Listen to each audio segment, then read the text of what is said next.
오늘은 27장 말씀을 통하여서 심판은 가고 구원이 오다라는 제목으로 말씀을 전하겠습니다.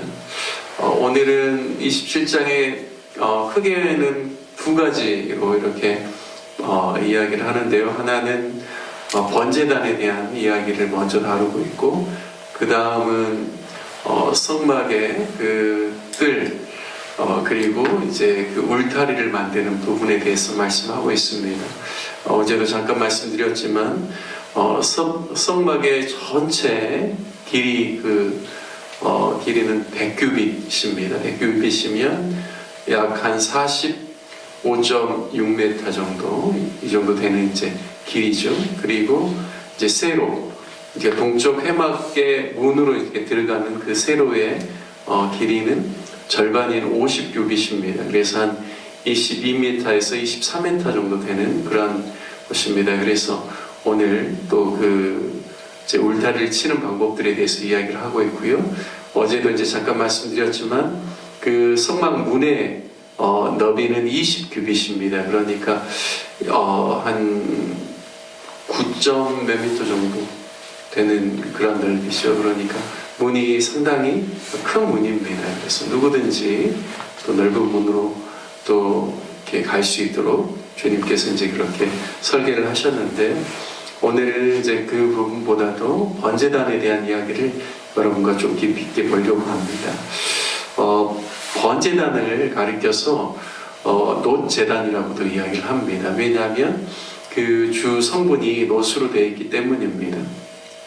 오늘 사이즈를 보니까요, 1절 말씀에 보니까 가로와 세로 길이가 5규빗이라고 합니다. 그러니까 약 한 2.3m 정도 되는 그런 가로 세로의 그런 길을 가지고 있기 때문에 번제단 자체가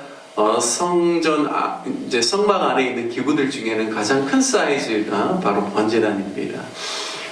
그리고 높이가 3규빗이니까 한 1.4m 정도 이렇게 볼 수가 있겠습니다. 그러니까 번제단의 용도 자체가 제사를 드리는 용도이기 때문에 불을 피워서 번제물을 태워야 되지 않습니까? 그러다 보니까 가장 그래도 불에 잘 견디는 금속 재질인 놋을 사용하는 것입니다. 그리고 특별한 점은 무엇이냐면 번제단에 보면 사면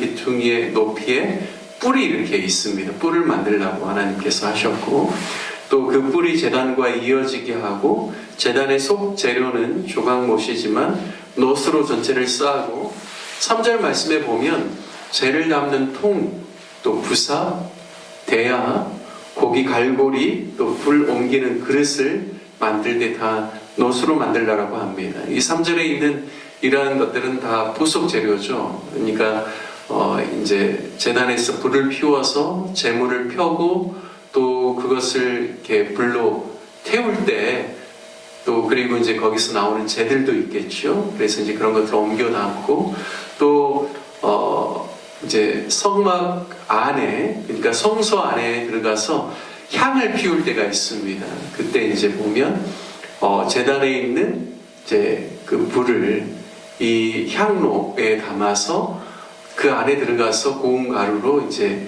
그 향 재료를 태우면서 그 안에 향연이 가득하게끔 하게 하는 이제 그런 대속제일에 해야 될 그런 말씀들이 있거든요. 그렇기 때문에 거기에 따른 모든 재료들을 하나님께서 통, 부사, 대야, 고기 갈고리, 불 옮기는 그릇, 이러한 것들을 통해서 이제 그 모든 것을 구성하게끔 이야기를 하고 있습니다. 4절에 보면 제단을 위하여서 놋으로 또 그물을 만들라고 하죠. 그래서 그물 이렇게 표현을 하고 있으니까 이게 좀 잘 이해가 안 될 수 있는데요. 그 그물망이라고 생각하시면 될 것 같습니다. 우리가 가끔씩 이제 야외에 나가서 바베큐를 할 때가 있지 않습니까? 그러면 이 통에다가 숯을 넣어놓고 그 위에다 철망을 올리죠. 그리고 그 위에 이제 고기를 넣고 불을 피워서 굽는 것과 같은 이치입니다. 그래서 번제단의 중앙부 정도에 이 그물망을 이렇게 올려놓게 하죠. 그래서 밑에서는 이제 광야에서 쉽게 얻을 수 있는 건초나 그리고 또 나무까지 이런 것들을 통해서 불을 지피고 이제 위에 제단에 이제 그 고기를 이제 올려놓게 되죠. 그런데 보통 이제 제물로서 사용할 때 비교적 이제 가벼운 재료도 있지만 제물도 있지만 소나 뭐 송아지는 굉장히 크지 않습니까? 그리고 염소 또 양 이런 것들을 잡아서 드리는데 그러려면 이 철망이 견딜 수 있는 힘이 있겠죠. 그러다 보니까 이 제단에 있는 4개 뿔에 그것을 걸쳐서 이것이 너무 밑으로 처지지 않도록 하는 그런 기능도 할 수가 있습니다. 그런데요, 이제 그냥 오늘 우리가 이것은 어떻게 보면 번제단을 구성하는 그러한 어떤 컨셉에 대해서 하나님께서 말씀하시는 거고요. 근데 성경을 보면 놋이라는 이 재질이 가지고 있는 여러 가지 의미들이 있습니다. 아까 이제 불에 잘 견딘다라고 했지만 이 놋은요, 특별히 심판에 대한 의미가 있습니다.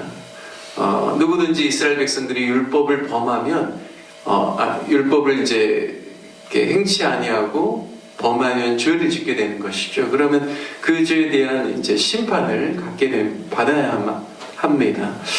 그런데 이제 이 놋과 심판에 대해서 우리가 어떻게 연결할 수 있냐면요.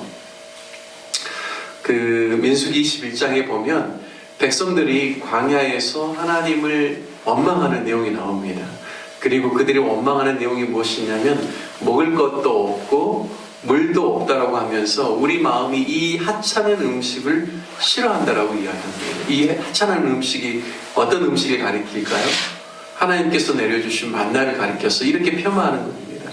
처음에는 만나를 주었을 때 그들이 어떻게 평가하냐면 꿀 섞은 과자와 같다라고 합니다. 그러니까 얼마나 달고 맛있다라는 의미죠. 그런데 광야에서 이것을 계속 먹으면서 하찮은 음식이라고 우리가 이것을 싫어한다라고 폄하하면서 모세와 그리고 하나님을 비방합니다. 이때 하나님께서 불뱀을 내리셔서 백성들이 이제 불뱀에 물리게 되죠. 그래서 이제 수많은 사람들이 죽게 됩니다. 그래서 이제 백성들이 이러한 일로 인하여서 어떻게 하냐면 모세에게 찾아와서 우리가 여호와와 당신에게 원망함으로 범죄하였으니 여호와께 기도하여 이 뱀들을 우리에게서 떠나게 해달라고 이렇게 간청하는 내용이 나옵니다. 그때 하나님께서 모세에게 어떻게 말씀하시냐면 놋으로 불뱀을 만들어서 그것을 장대에 매달아서 높이 올리라고 하죠. 그래서 그것을 보는 자마다 살 것이다라고 말씀합니다. 이것을 가리켜서 요한복음 3장에서는요, 모세가 광야에서 뱀을 든 것 같이 인자도 들려야 하리니 이는 그를 믿는 자마다 영생을 얻게 하려 하십니다 라고 말씀합니다. 그러니까 이 놋이라는 재질 자체가요, 심판을 의미한다는 것을 알 수 있죠. 그래서 누구든지 심판을 받아야 마땅하지만 그 장대 위에 매달린 그 놋뱀을 하나님의 말씀을 믿고 바라보는 자는 구원을 받게 된다는 것이죠. 이와 같이 예수님께서도 이 땅에 오심으로 말미암아 그 모세가 광야에서 뱀을 든 것 같이 인자도 나무 위에서 들려야 하리니 그를 믿는 자마다 영생을 얻겠다라고 하십니다. 그러니까 놋 자체는 무엇이냐면 심판을 의미하는 것이죠. 그런데요, 믿음으로 말미암아 하나님의 말씀을 바라보고 그 믿음으로 주를 바라보는 자에게 심판을 면하게 하는 하나님의 구원이 있다는 것을 이야기를 해주십니다. 이 놋 제단도 어떻게 보면 이스라엘 백성임에도 불구하고 의도적으로 죄를 범할 수가 있죠. 또 때로는 부지중에 죄를 범할 수도 있습니다. 내가 죄인지 모르고 했다가 나중에 이제 깨닫게 되는 일들이 있죠. 그래서 이제 그런 이스라엘 백성들의 그 죄를 속하게 하기 위해서 하나님께서 고안하신 것이 바로 이 번제단에서 번제 드리는 이러한 행위입니다. 레위기서 1장 말씀에 보면 이스라엘 백성들이 주님 앞에 나와서 이제 번제를 드릴 때 하나님께서 어떻게 하라고 하냐면 그 번제물에 그 희생제물을 가지고 온 사람이 안수하라고 합니다. 그러면 그 사람의 죄가 그 희생 제물로 이렇게 전가가 될 것이고 그 속죄를 하나님께서 기쁘게 받으실 거라고 합니다. 그리고 난 다음에 잡아서 피를 이제 아까 번제단의 그 양푼도 대하도 이제 하나님께서 못으로 만들라고 했는데 이제 그 피를 받게 하는 것이죠. 그리고 그 번제물에 각도 뜨라고 합니다. 그러면 이 희생제물 가지고 온 사람의 입장에서는 뭘 생각할까요? 저는 그렇게 생각합니다. 나의 죄가 내 죄로 말미암아 내가 이와 같이 죽어야 되고 내가 이와 같이 처참하게 각이 떠진 것 같이 내가 이 희생제물이 당해야 될 이 모든 죄에 대한 형벌을 내가 받아야 되는데 이 제물이 받는구나 라는 생각을 하면서 죄가 가지고 있는 심각성 그리고 죄로 인하여서 내가 받아야 될 나의 형벌이 얼마나 큰 것인지를 그가 깨닫지 않겠습니까? 그런데 그것을 하나님의 말씀의 법대로 번제단에서 하나님께 번제를 통하여서 드려 올림을 통하여서 하나님께서 그게 받으시는 기쁨의 제사가 되고 자신이 속죄를 얻는다라는 것이죠. 그래서 이 번제단은 심판의 의미도 있지만 하나님께서 말씀하신 대로 이스라엘 백성들이 그 순종함으로 그 행위를 번제를 드림을 통하여서 그의 죄가 속죄된다라는 사실도 알 수가 있습니다. 나중에 이제 계속해서 모세오경의 말씀을 읽다 보면 어떤 내용이 나오냐면 부지 중에 살인한 자가 나옵니다. 그런데요, 그가 이 번제단의 이 뿔을 잡으면 구원을 받게 될 것이다라는 것을 말씀하면서 이제 이스라엘 백성들을 위한 부지 중에 혹시 살인이나 이런 것들이 일어났을 때 그를 보호할 수 있는 도피성에 대한 제도들도 나오게 됩니다. 오늘 제가 이러한 번제단의 그러한 내용들을 보면서 제목을 심판은 가고 구원이 오다라는 그러한 제목을 붙여보았는데요. 하나님의 성망을 묵상하고 특별히 번제단을 묵상하면서 우리의 죄악으로 인하여서 우리가 심판받을 수밖에 없는 죄인임에도 불구하고 친히 우리를 구원해 주시려고 특별히 이제 구약에서는 희생 제물을 통하여서 번제단에서 번제를 드림을 통하여서 그러한 속죄를 그들이 경험할 수 있게 하셨지만 신약시대를 살아가는 우리에게는 예수 그리스도께서 단번에 희생 제물이 되심으로 말미암아 우리 죄를 속하시고 우리가 온전히 하나님의 그 구원을 누리며 살아갈 수 있도록 그래서 누구든지 예수 그리스도를 바라보는 자 그분을 믿는 자를 하나님께서 구원해 주시는 그 놀라운 은혜를 우리에게 베풀어 주셨는데 저와 여러분이 심판 아래에 머물면서 늘 정죄감 속에서 살아가는 그러한 사람이 아니라 예수 그리스도로 말미암아 하나님 주시는 그 구원함 가운데서 날마다 기쁨과 감사와 은혜를 누리고 자유함 가운데 살아가는 그래서 하나님의 영광을 나타내는 저와 여러분 되시기를 주님의 이름으로 축원드립니다. 함께 같이 말씀 적용하며 기도하기를 원합니다. 하나님께서 우리에게 베풀어 주신 구원의 은총을 기억하면서 우리가 죄 아래에 있거나 정죄감에 빠져 있지 아니하고 날마다 예수님을 바라보면서 믿음으로 살아가며 구원을 힘입는 그 승리의 삶을 살아가는 우리 모두가 될 수 있기를 위해서 함께 기도하기를 원합니다.